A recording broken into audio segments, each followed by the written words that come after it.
Señoras y señores, vamos a continuar con esta segunda jornada de este tercer Congreso Nacional de Hidrógeno Verde de Huelva. Y lo vamos a hacer con la plenaria número 4 bajo el título Avalon Renovables, ruta crítica de los proyectos de hidrógeno verde fundamentales y apoyo institucional. Esta sesión va a poner el foco en los factores clave que determinan la viabilidad real de los proyectos, desde el desarrollo técnico y la financiación hasta el acompañamiento regulatorio e institucional. Para moderar este diálogo contamos con Rafael Lapique, director de Ingeniería y Construcción de Avalon Renovables, con una amplia trayectoria liderando proyectos de transición energética a gran escala. Como ponentes le acompañan Alberto Sánchez de Rojas, es director general en Hi5 Hydrogen, ingeniero con una amplia trayectoria en el desarrollo y ejecución de grandes proyectos energéticos. Dorian de Kermadec es director general de asesoramiento en tecnologías bajas en carbono en BBVA, lidera el asesoramiento del banco en tecnologías limpias con foco en hidrógeno, biometano y combustibles sostenibles.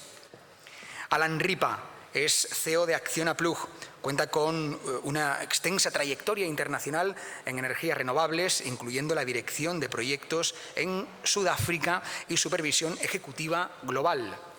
Y por último, Ana Kelas, directora de hidrógeno y centros de datos en EDP, responsable de la estrategia global del grupo en hidrógeno renovable, con experiencia previa en planificación energética, la Comisión Europea y el mercado eléctrico de California. Pido un aplauso muy fuerte para ellos.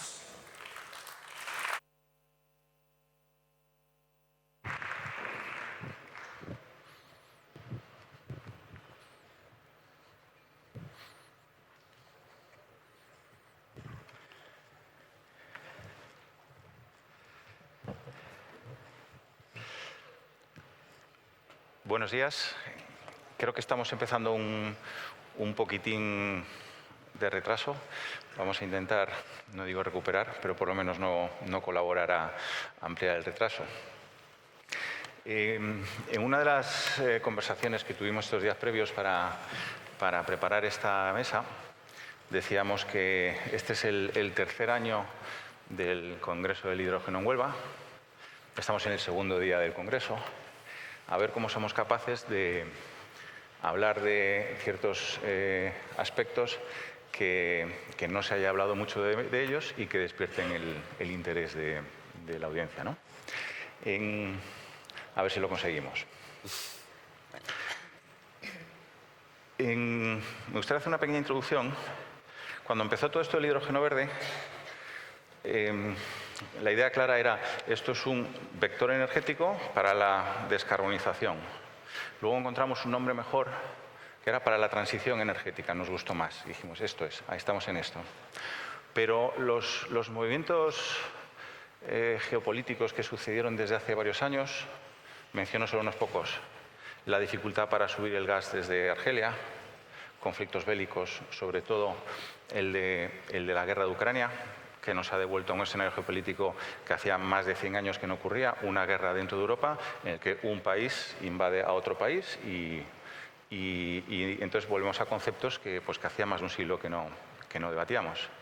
Entonces todo eso nos ha llevado, otros conflictos que están sucediendo, nos ha llevado a un contexto en el que la seguridad, ha habido una transición desde esos conceptos de descarbonización, transición a seguridad.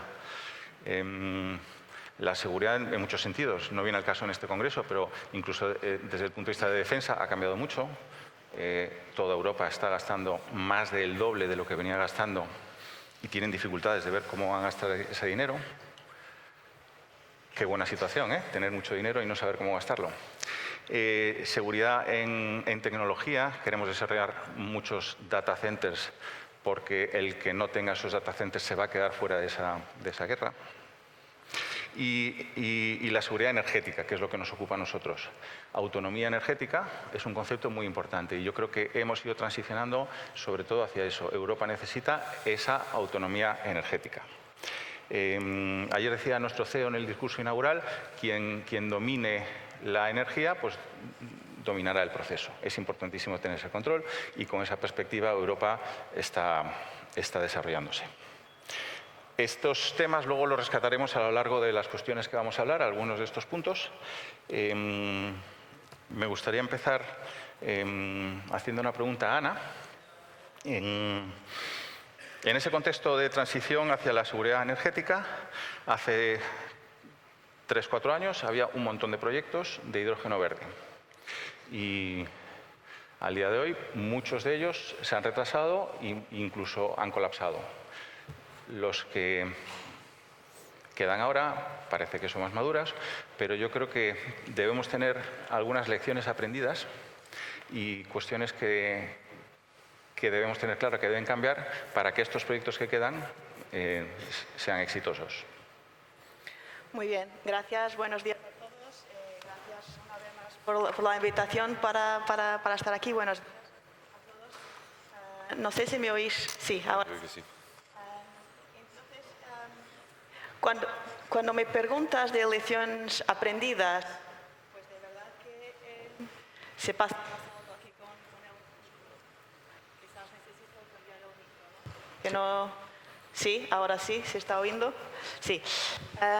Entonces, cuando me preguntas de lecciones aprendidas, de verdad que hay un montón de lecciones aprendidas, en particular para los más distraídos o los peor informados.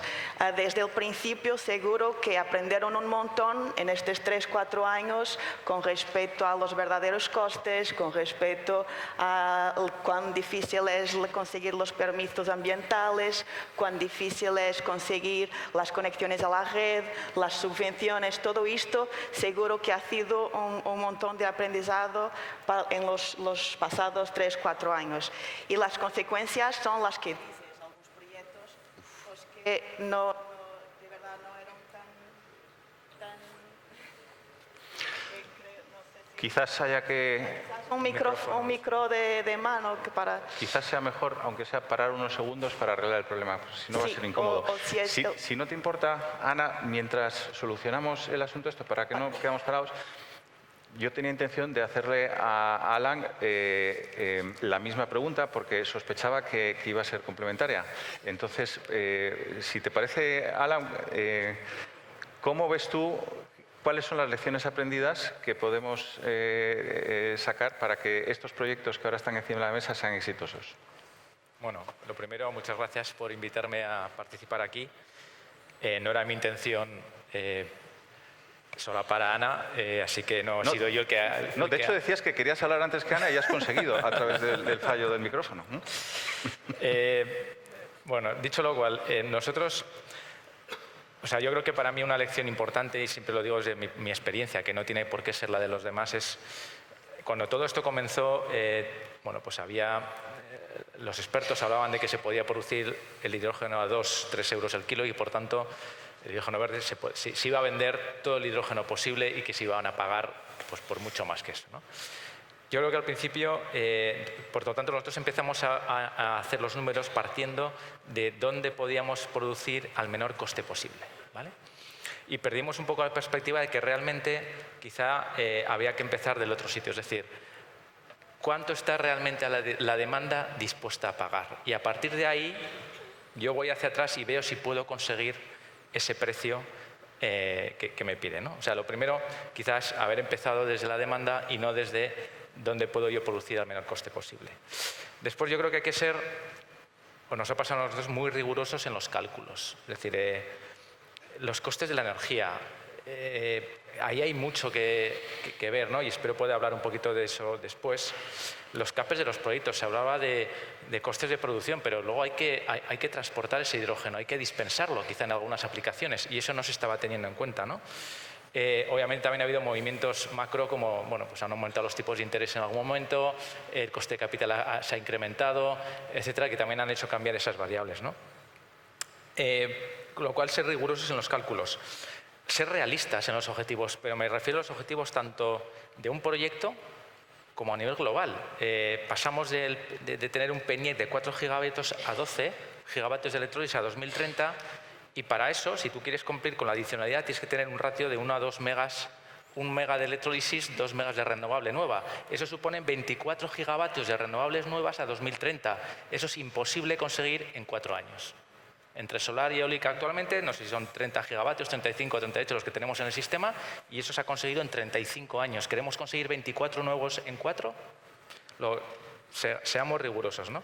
Y eso me lleva también a una lección que es la sincronización / planificación. Me da la sensación de que desde el lado de la oferta hemos hecho nuestra tarea, lo mejor que hemos pedido, pero no hemos sido acompañados por la parte de la regulación. Aún estamos esperando la transposición de la RED3, que nos va a marcar las reglas de juego y que nos van a afectar mucho a la viabilidad de un proyecto. Entonces, no hemos ido en paralelo con eso, ¿no? La regulación tiene que ir anticipándose o tiene que ir antes incluso que nosotros para nosotros saber cuáles son nuestras reglas del juego, ¿no?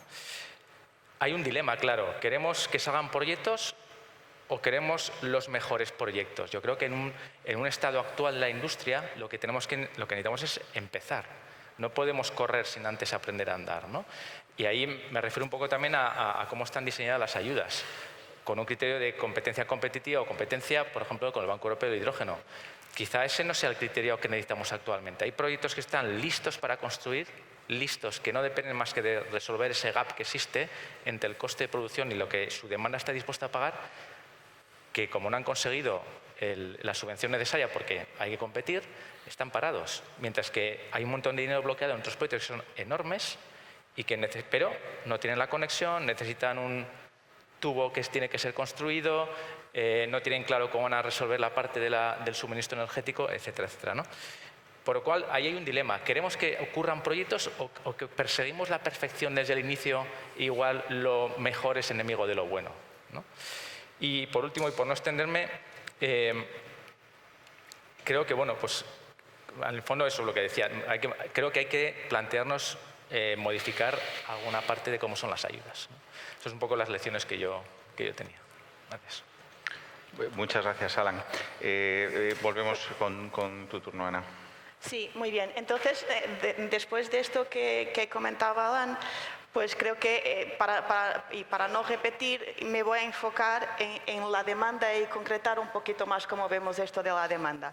Porque de verdad nosotros tenemos varios proyectos que son conocidos y que están muy maduros, es decir, con permisos, con conexión eléctrica, incluso con subvenciones. Por tanto, creo que en nuestro caso no es tanto más subvenciones que necesitamos, pero y tenemos los costes bien claros.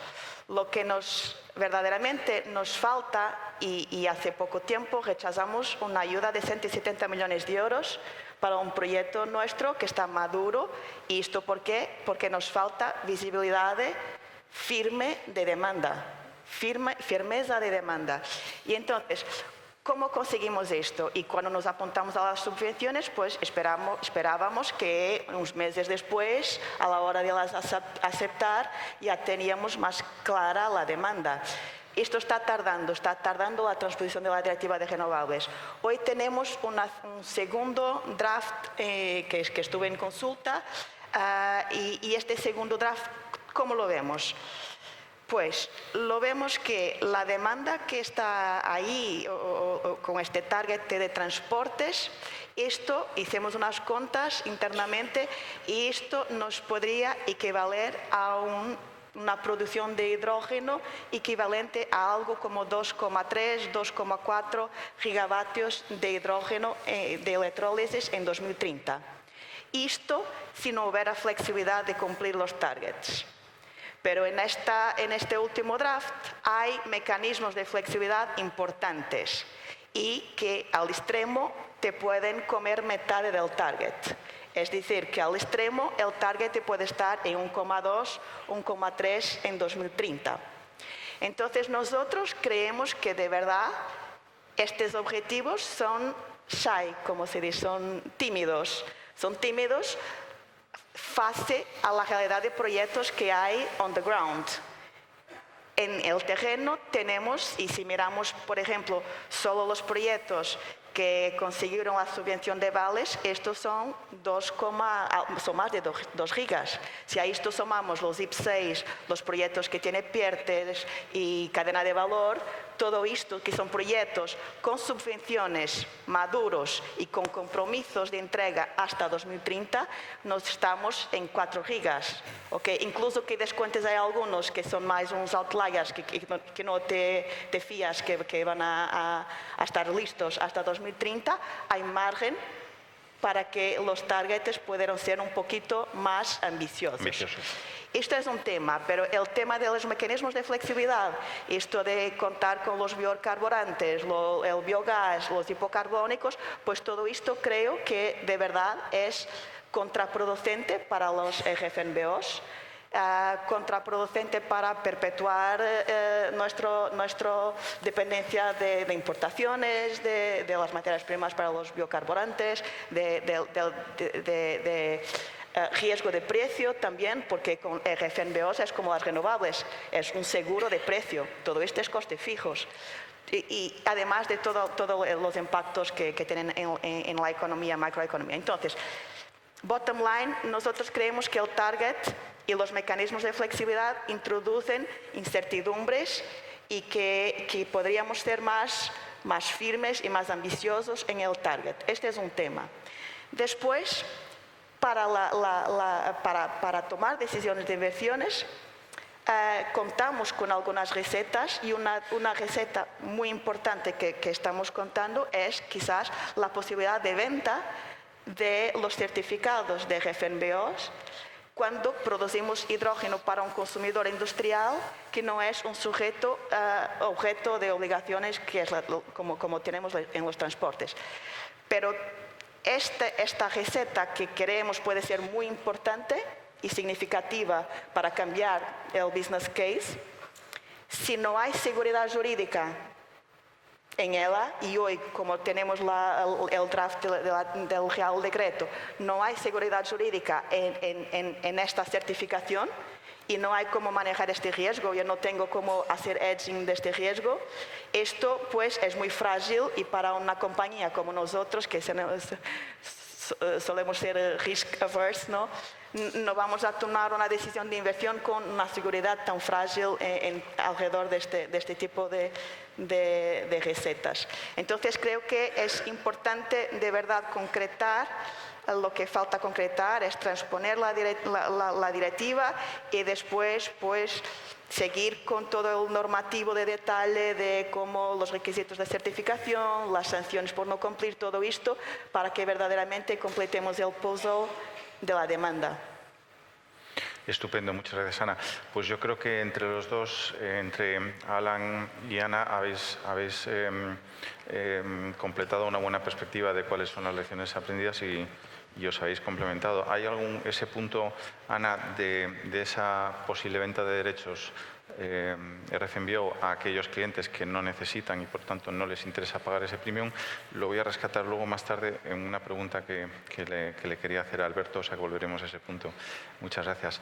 Hemos hablado de lecciones aprendidas, habéis enfocado vosotros en proyectos en dificultades importantísimas que vamos a tener para cumplir los objetivos, en proyectos ya maduros, habéis hablado de aspectos de proyectos ya maduros, pero coincidimos que hace falta objetivos más ambiciosos, hace falta muchos más proyectos para cumplir esos objetivos. Una de las dificultades más importantes de que más proyectos vengan a la lista de los proyectos con buena pinta que van a ocurrir, es el paso en el proceso de desarrollo del proyecto para poder llegar a la decisión de inversión FID y, por supuesto, después al cierre financiero. Hay una parte del proceso de desarrollo que es los estudios de ingeniería. Casi todos los proyectos en los que no solo tenemos la molécula de hidrógeno, sino que queremos ir al derivado, entran en juego licenciatarios, sobre todo cuando hablamos de los combustibles renovables, pues tenemos ahí los aspectos de la captura del CO2, la producción del metanol, si es el proceso metanol to jet, la intervención de muchos licenciateros que hacen que a lo mejor el coste de desarrollo del proyecto en esa fase final de ingeniería, no sé, pues no hablamos ya de cientos de miles de euros, hablamos de millones de euros, muchos millones de euros, que lo hacen difícil. Y en este aspecto me gustaría ahora hacer una pregunta a Alberto y otra a Dorian. Alberto, enfocado un poco en el tema de las subvenciones y Dorian después a ti más en el tema de la financiación. Alberto, las subvenciones casi siempre estamos discutiendo la dualidad de la subvención al CAPEX frente a la subvención al OPEX. Pero para este proceso oneroso de los estudios FIT, ¿qué crees que se puede hacer y se debe hacer? Claro, bueno, lo que voy a contar, solo para dar un poquito de contexto, no es cuña publicitaria, pero tened en cuenta que en High Five, sobre todo, lo que voy a contar viene de la experiencia desarrollando un proyecto grande de producción de metanol en el puerto del Mosel, en Asturias. También de algunos otros proyectos, pero fundamentalmente ese. O sea, un proyecto complejo, donde, como tú dices, interviene licenciatarios, interviene una síntesis, no solo una producción de hidrógeno verde, sino una síntesis de varias moléculas para producir otra, etcétera, ¿no? Entonces, decía ayer el director general de IDAE que, cuando hablaba un poco de la nueva estructura que le van a dar a la componente española de las subastas tipo Hydrogen Bank, decía ayer que esta vez ya, habiendo pasado ya 3 años, pues que hiciéramos bien los cálculos, ¿no? Él nos pedía. Y ya está, ¿no? Que si hacemos bien los cálculos, pues ya todo... Y yo discrepo, ¿no? O no es que discrepe, no puedo estar más de acuerdo que hay que hacer bien los cálculos, pero yo creo que lo que no está pensando mucho, o no estamos pensando suficientemente todos, es qué significa hacer bien los cálculos. Porque hablamos mucho de subvenciones, pero yo creo que hablamos demasiado pronto de subvenciones cuando contemplamos el timeline normal de desarrollo de un proyecto de esta complejidad. Yo creo que de lo que pecamos hace tiempo es de empezar... Casi la subvención era lo primero que se hacía. Entiéndaseme lo de casi, ¿no? Evidentemente había que vestir un poco las cosas, pero yo creo que se me entiende, ¿no? Entonces, una subvención no es ni siquiera de las primeras cosas que se necesitan. Se necesitan muchas otras cosas más para hacer esos cálculos que decía el director general ayer que había que hacer bien. Entonces, se dice que se renuncia a subvenciones porque no hay off-takers, y yo creo que sí hay off-takers. Lo que pasa es que no hay off-takers que tengan claro cuánto deben pagar por la molécula, ni porque regulatoriamente tengan claro todavía las cosas, ni porque desde el lado de los productores todos tengamos claro cuál es el coste más optimizado posible de producción de esas moléculas, ¿no? Entonces, claro, no hay FIDs porque no hay off-takers, no hay off-takers porque no hay FIDs. Hablamos mucho de FID, pero hay un FID que para mí es un FID temprano, que tiene que ver con la decisión de invertir, no ya en la ingeniería previa para arrancar permisos, que todos lo hacemos, etcétera, sino que hay que gastarse varios millones de euros para desarrollar un FID, abordar el coste de la licencia de la planta de síntesis, aportar todos los avales que hay que poner para asegurar puntos de conexión. En nuestro caso, en el puerto de Gijón, pues también avales para asegurar los terrenos, avales ahora para ir al Hydrogen Bank. Y eso, pues muchas veces la apertura de esos avales va contra equity en algunos casos, dependiendo del perfil del promotor o del desarrollador, ¿no? Y también es una decisión de inversión poner esos avales sobre la mesa, ¿no?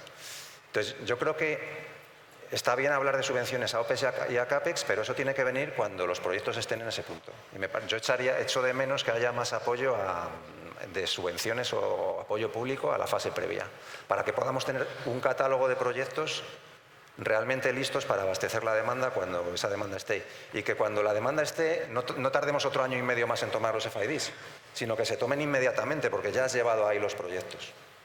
Yo abogaría por apoyo público a esa fase inicial. Y el reto ahí es, claro, luego decidir a qué proyectos subvencionas de esa manera, evidentemente, porque hay que tener claro qué proyecto lo merece y qué proyecto es capaz de hacer buen uso de esos fondos, ¿no? Y luego ya después hablaremos de subvenciones a CAPEX y APEX en una fase posterior, ¿no? Muy de acuerdo. Ese punto, ese momento de esa decisión de inversión, nosotros dentro de Avalon Renovables, yo promoví acuñar un término, no sé si existía o no, pero si tiene que haber una Final Investment Decision, la FID, pero es que yo ahora necesito una Early Investment Decision. Y dijimos, pues vamos a llamarlo así, Early Investment Decision, y lo introdujimos en nuestras planificaciones, que ese es el momento en el que dices, oye, el proyecto tiene los méritos suficientes para invertir todo el dinero que hace falta para llevarlo a la FID, que son decisiones que no se pueden tomar solo con fe, como comentábamos, sino que tiene que estar basado en objetivar y ¿por qué no la ayuda pública a ser capaces de detectar y seleccionar cuáles son los proyectos que tienen los méritos suficientes para apoyarlos desde ese punto de vista? Muy de acuerdo. Dorian, y desde el punto de vista, o sea, la banca comercial, pues no tiene apetito, o sea, tiene aversión al riesgo, ¿no? Es el común denominador. No tiene apetito por prestar dinero antes, pero hay algunos brotes verdes que nos puedan orientar. ¿Existen posibilidades de colaboración de banca comercial con otro tipo de agencias públicas para estructurar financiación para esos procesos? Gracias. Primero, agradecer el Congreso por contar con nosotros otro año más y a Avalon, muchas gracias por invitarnos a la mesa. Mira, apetito de la banca comercial para prestar dinero siempre hay, si hay certeza de que se nos va a devolver el dinero, ¿vale? Eso siempre lo hay. El tema, y muchas gracias por la pregunta, porque al final no es un tema común abordar el tema de cómo financiar todo lo que venga pre-FID, ¿no? Es algo, y sabemos muy bien que es un reto enorme para la industria porque son gastos efectivamente enormes. De ingeniería, de licencias, de OEMs, por ejemplo, es un reto para muchos proyectos, lo sabemos muy bien.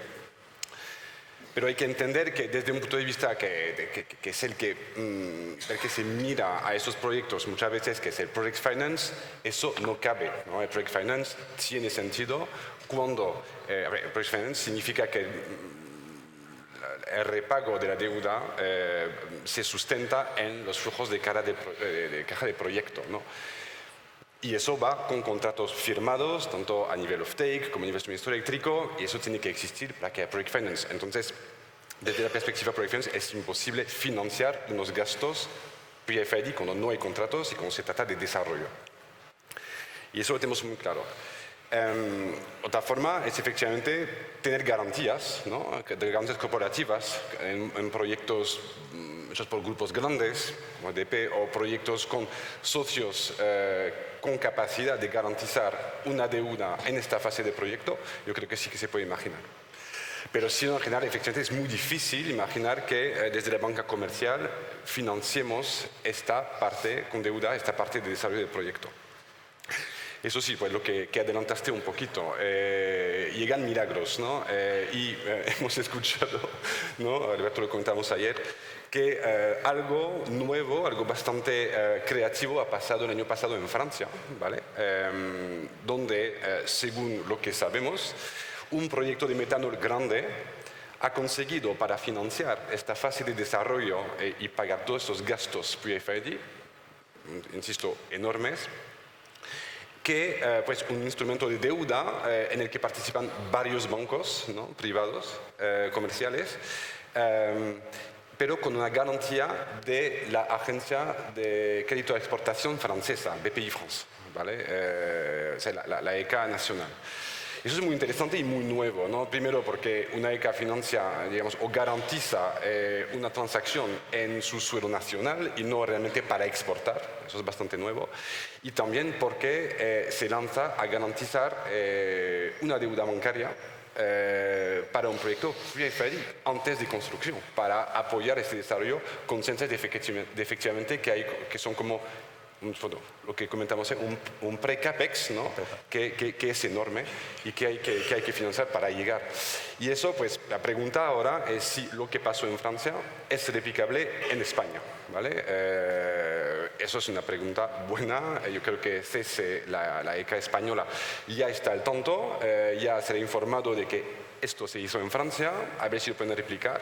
También se puede pensar que algunas agencias ECAs extranjeras que quieran empujar sus productos, electrolizadores típicamente, u otras tecnologías, en proyectos españoles, también puedan querer, ¿no?, participar de alguna forma en esta fase pre-FID, garantizando los costes de licencia de sus tecnólogos al final. Muchas gracias, Loren. Muy interesante esa experiencia que has compartido con nosotros y puede abrir un camino. En todo este proceso de estos proyectos interviene toda la exportación de esos licenciatarios, que normalmente son europeos o americanos, hacia los proyectos vamos a decir, en la península ibérica, que son los que más nos interesan a nosotros ahora. Y luego también se da la circunstancia que muchas veces esos productos van a ser exportados, el producto final, el derivado del hidrógeno, va a ser exportado desde España hacia otro país. Entonces, si ponemos en juego esas agencias de crédito europeas y americanas en su conjunto, podemos ayudar a desarrollar esos proyectos para que esa lista, para que no solo cumplamos los objetivos de 2030, sino que 2035 y hasta 2050 muchos proyectos tienen que venir. Si sumas que los proyectos se empiecen a hacer realidad y se empiece a coger confianza sobre ellos y la banca empieza a coger confianza con esa ayuda, podría ser una vía para estructurar esos proyectos. Muchas gracias. Tenemos tiempo para otra pregunta, pero os voy a pedir si podemos ser un poquito más breves para que nos dé tiempo a acabar dentro del tiempo. A Ana le voy a hacer una pregunta que quizás responda con un sí o un no, porque es quizás un poco compleja. Quiero meter el concepto de los data centers. La demanda energética en Europa y en la península ibérica no ha crecido, o al revés, ha habido contracción en los últimos años. Los factores que todo el mundo concuerda que van a tirar de esa demanda son los data centers y el hidrógeno verde. Y, en cierto modo, van a ser grandes competidores por los puntos de conexión y por la energía disponible y normalmente, además, porque sea renovable, energía renovable. Bien por mandato o bien por vocación de los data centers de enseñarse al mundo como renovables. ¿Cuáles son los aspectos negativos para el mercado del hidrógeno que puede tener esa competencia? Y si tú ves que existe alguna posibilidad de sinergias entre ambos, o sea, ¿es posible estructurar que parte de la alimentación de los data centers pudiera tener que ver con el hidrógeno y sus derivados a corto plazo, a medio o quizás a largo plazo? Pues para una respuesta muy corta, sí o no a tu pregunta, en particular a esta segunda parte, yo no lo veo. Creo que de verdad estamos desarrollando proyectos de hidrógeno enfocados en industria, enfocados en hidrógeno como materia prima para producir otros derivados y de verdad enfocados en las aplicaciones que no podemos utilizar la electricidad para ellas. Entonces, que no lo veo, es un proceso muy eficiente, sería un desperdicio de moléculas de hidrógeno utilizarlo para alimentar proyectos de data centers. Como veo esto de los data centers, como tú también comentabas, los data centers y el hidrógeno es una doble oportunidad para España de impulsar la demanda eléctrica que está estagnada y con esto todo que esto impacta en el sector electroproductor, en las renovables, en modernizar y expandir las redes. Todo esto tiene toda la cadena de valor que cría este valor aquí y esta dinamización de economía para España y es una ventaja competitiva muy grande que tenemos por el recurso renovable. Y entonces hay que aprovecharlo y con estas dos vertientes ahora de impulsar la demanda. Como decías, hay trade-offs de verdad porque compiten por puntos de conexión, que es el mayor reto para los data centers, es el acceso a la red. La potencia más que la energía, la potencia primero y después la energía. Entonces el acceso, el punto de conexión, hay trade-offs, pero también hay sinergias. hay sinergias. Y todas las competencias que vimos desarrollando internamente dentro de EDP, de cómo conectar un large load, un hidrógeno, una producción de hidrógeno, cómo conectar este large load en la red, todas estas competencias pues las estamos aprovechando para también poner al servicio de los data centers para cómo facilitar la integración de los data centers, tirando partido incluso de nuestros activos y nuestras competencias que son las renovables y la red, con plays de colocation, de algún powered land que podamos desarrollar, y es ahí que estamos enfocando nuestros esfuerzos. Muy bien, muchas gracias, Ana. Alan, una vez que tienes el punto de conexión, viene la energía, como nos decía Ana. El mercado ibérico tenemos la gran ventaja de que es un mercado muy competitivo en términos de generación, del coste de generación de energía. Hay mucha componente renovable y es una generación muy competitiva, pero corremos el riesgo de que cuando tú la quieres utilizar para la producción del hidrógeno verde ya no sea tan competitiva porque algo ha pasado por medio, ¿verdad? En su paso por la red. ¿Cuál es tu punto de vista? ¿Qué se debería hacer para evitar perder esa ventaja competitiva que tenemos en el mercado ibérico? Pues muy buena pregunta, porque encima yo creo que el coste de la energía es al final entre el 50 y el 70% del coste de producción del hidrógeno. O sea que, a ver, España, lo decía Ana, tiene sol y tiene viento, y es una ventaja que tenemos con respecto a otros países, ¿vale? Y eso hace que el coste de producción de la energía renovable pueda ser más barata que en otros países. Pero eso no significa que el precio final que llega a la industria que consume esa energía, como puede ser data centers, como puede ser plantas de hidrógeno en este caso, sea igual de competitivo. ¿Por qué? Porque pasa algo ahí entre cuando tú generas la energía renovable y cuando le llega a la industria final, ¿vale? Y estoy principalmente hablando de todos los cargos y peajes que hay en el sistema eléctrico, ¿vale? No olvidemos también que las zonas con mayor recurso eólico, mayor viento, mayor sol, ya han sido ocupadas. Es decir, la energía renovable lleva años en España, ¿vale? Con lo cual, si obviamente tenemos que cumplir con un criterio de adicionalidad con parques eólicos y solares nuevos, si ya las mejores zonas están ocupadas, las que podamos encontrar quizá no sean tan buenas, ¿vale? Ese es otro aspecto importante. Y volviendo a mi lección aprendida de ser rigurosos en el cálculo, me gustaría compartir un poco unas cifras, ¿no? Si yo voy a nivel de proyecto, ¿vale? Y voy a dar unas cifras orientativas, ¿vale? Y yo tengo un precio del pool medio de unos 59 euros megavatio hora. Alguien podrá pensar, no, es mucho o es poco. Bueno, es un precio medio, ¿vale? Es el precio del pool, pero a eso le tengo que añadir, y voy a empezar a enumerar conceptos para que lleguemos a la factura final que a mí me afecta.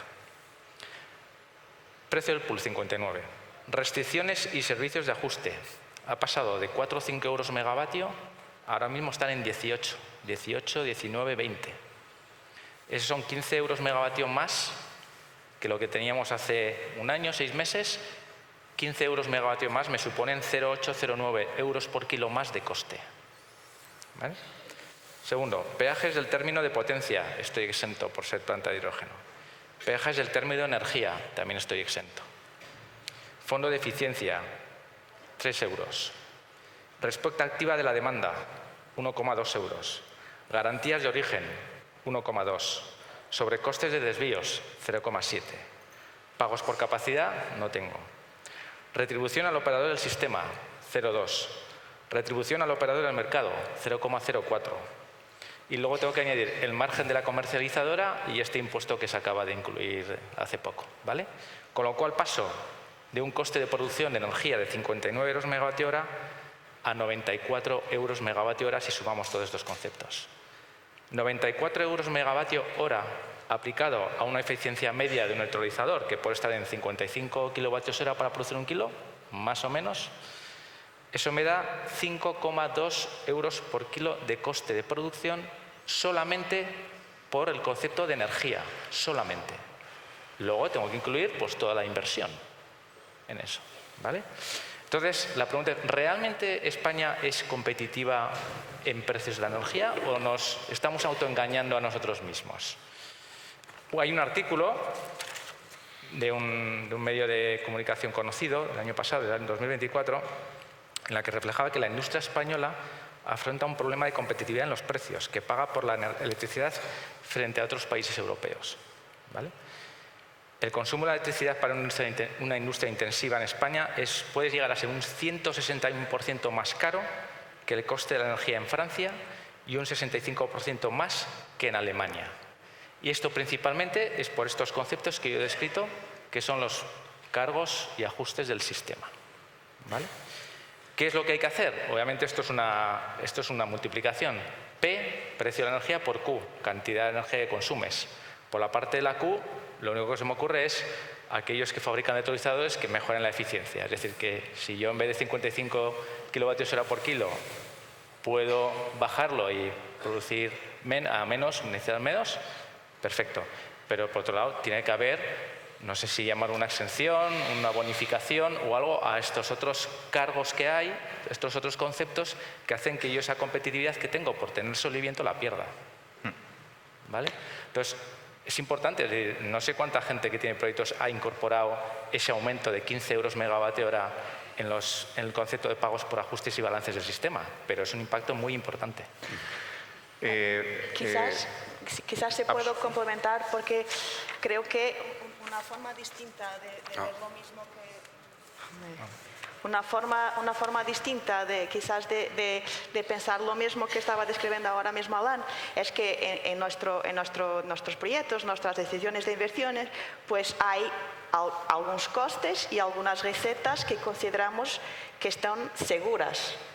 Conocemos muy bien cuál es la inversión, los costes de mantenimiento, conocemos muy bien cuánto me va a costar el PPA y hago un contrato de 10, 15, 20 años para el PPA y esto está cerrado, es un coste que tengo visibilidad clara.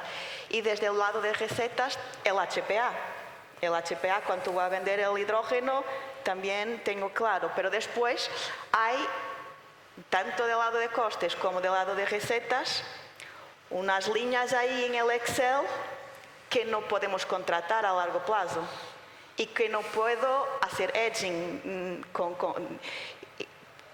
bueno, unas de estas, las restricciones, en particular estas restricciones, quizás nosotros con un portfolio y somos un player integrado, algún edging puedo hacer ahí, pero típicamente esto no lo puedes contratar a largo plazo, las restricciones, y es una duda muy, muy importante en el modelo.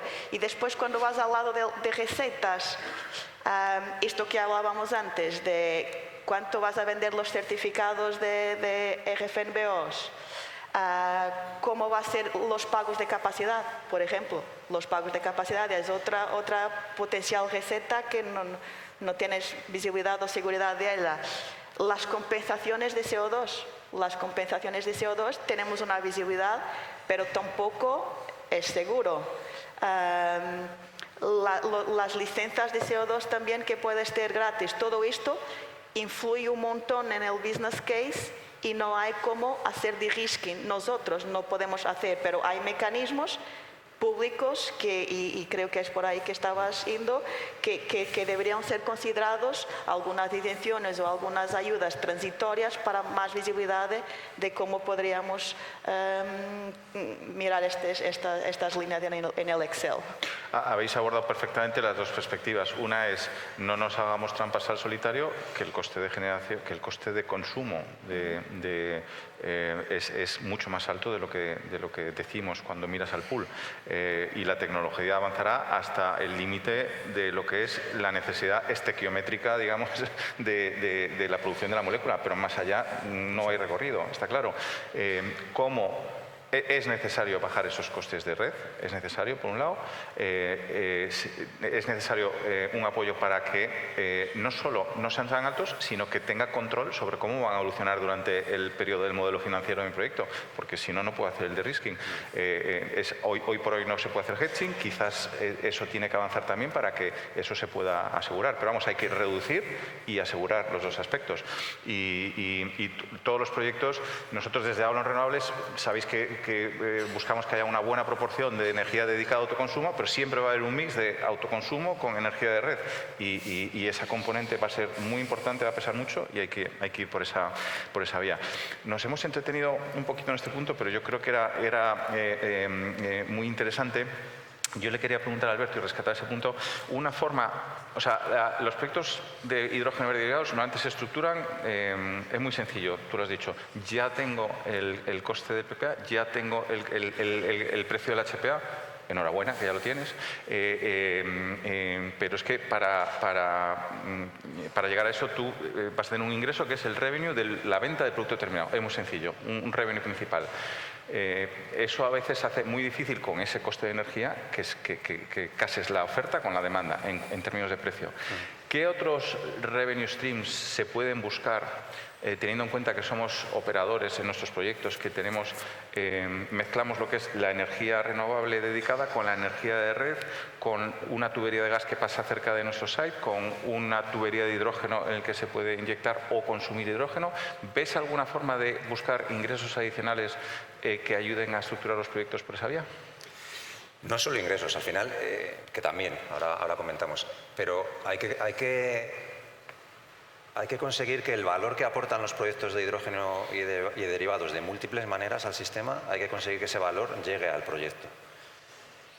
Entonces, en cuanto a revenue stream adicional a la pura venta de la molécula, evidentemente la provisión de servicios de flexibilidad a la red pues hay que exprimirla al máximo, y eso no es evidente, eso depende de la localización del proyecto, depende de cómo esté diseñado, etcétera. No hay que tenerlo en cuenta desde el principio, pero claro, viendo los problemas que tenemos en el lado de coste, como ha explicado Alan, y yo encantado de que casi hayamos dedicado casi todo el tiempo a eso, porque es lo más importante de todo lo que vamos a hablar aquí hoy, pero teniendo ese problema de coste, tenemos que incrementar de alguna manera la llegada de valor para compensar eso. Entonces, ingresos por provisión de servicios de flexibilidad a red, por supuesto, pero no solo eso. Cada vez escuchamos más desde Europa pues, toda la narrativa de resiliencia que has dicho tú antes. Se habla de grid package, de las autopistas de la energía, se quieren integrar los sistemas, se quiere hacer un diseño en Europa en el que se tenga en cuenta al mismo tiempo y no por separado la planificación de red eléctrica, de red de gas, de red de hidrógeno, la producción de combustibles alternativos, y eso a largo plazo se conseguirá.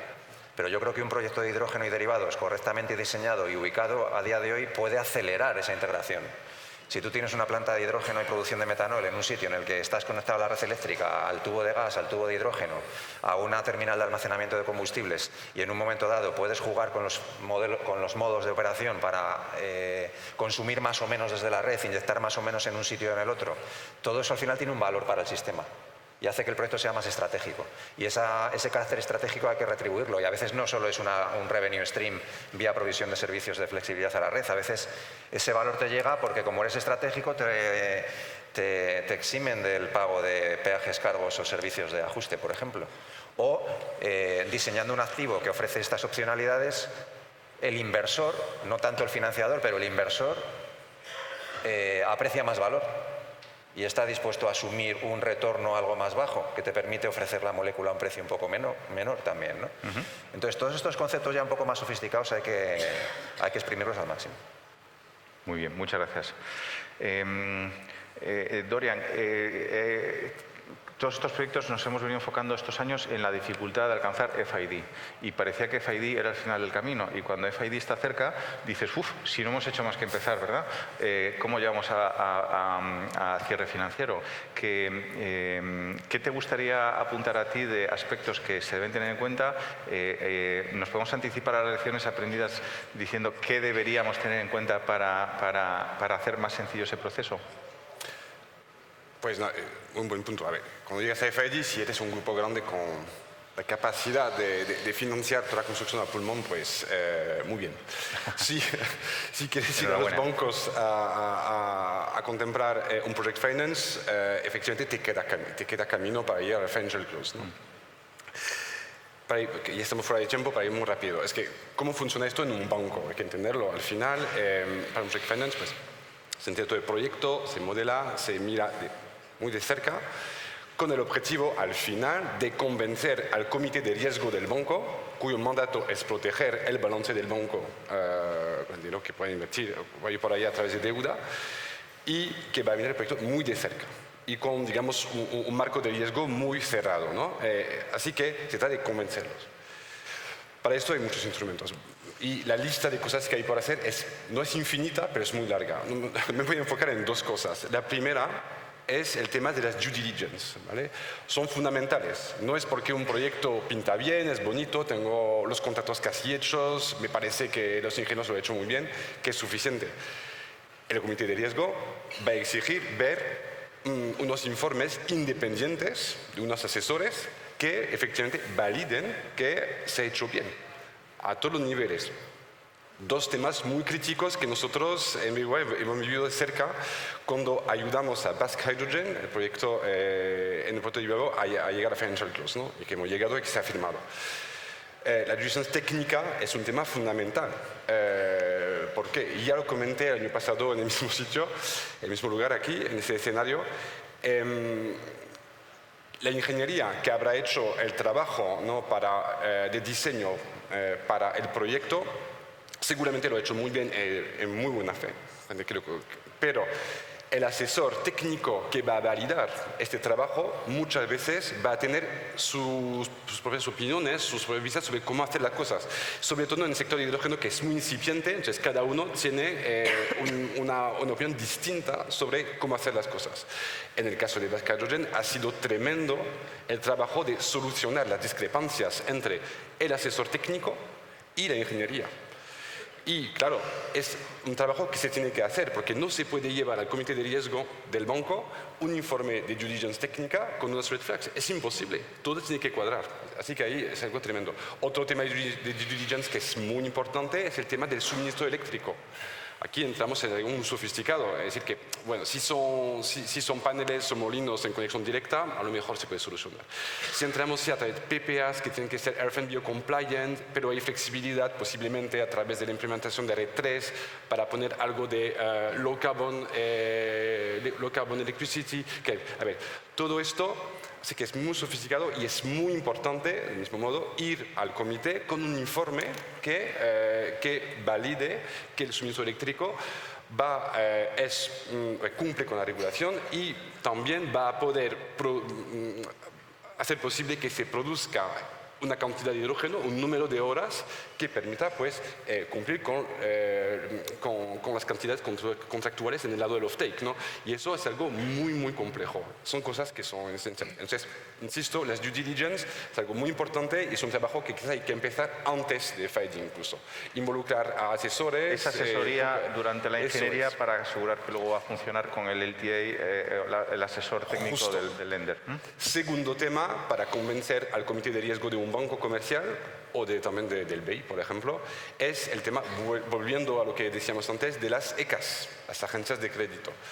Cuando vemos proyectos muy, muy complejos que involucran hidrógeno, pero también metanol y quizás, ¿por qué no?, e-fuel, y CO2 y agua arriba, pues energía renovable y PPA, CRFM, es algo muy complejo a lo que llamamos el Project on Project Risk, los riesgos se suman, no que se suman, se multiplican al final, ¿no?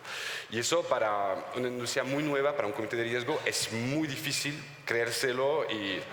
El hecho de que algunas agencias estatales puedan garantizar parte de la deuda comercial, los tramos de deuda, porque quieren empujar tecnologías alemanas o, no sé, francesa o noruega o china o estadounidense, que nosotros somos agnósticos en este nivel, es fundamental. Un comité de riesgo que vea que, mira, la ECA alemana puede cubrir hasta el 80% del riesgo de la deuda, es algo que ayuda muchísimo a la validación, a la sanción, ¿no?, del Project Finance. Absolutamente, muchas gracias. Y me gustaría haberos pedido un corolario a cada uno, pero va a salir un guante de boxeo de esa pantalla, me va a pegar aquí si no lo dejamos estar aquí. Así que muchas gracias por vuestra participación. Esperamos haber cumplido el objetivo de tratar algún aspecto novedoso y que no se hubiera tratado en anteriores mesas. Gracias a todos por vuestra atención. Gracias.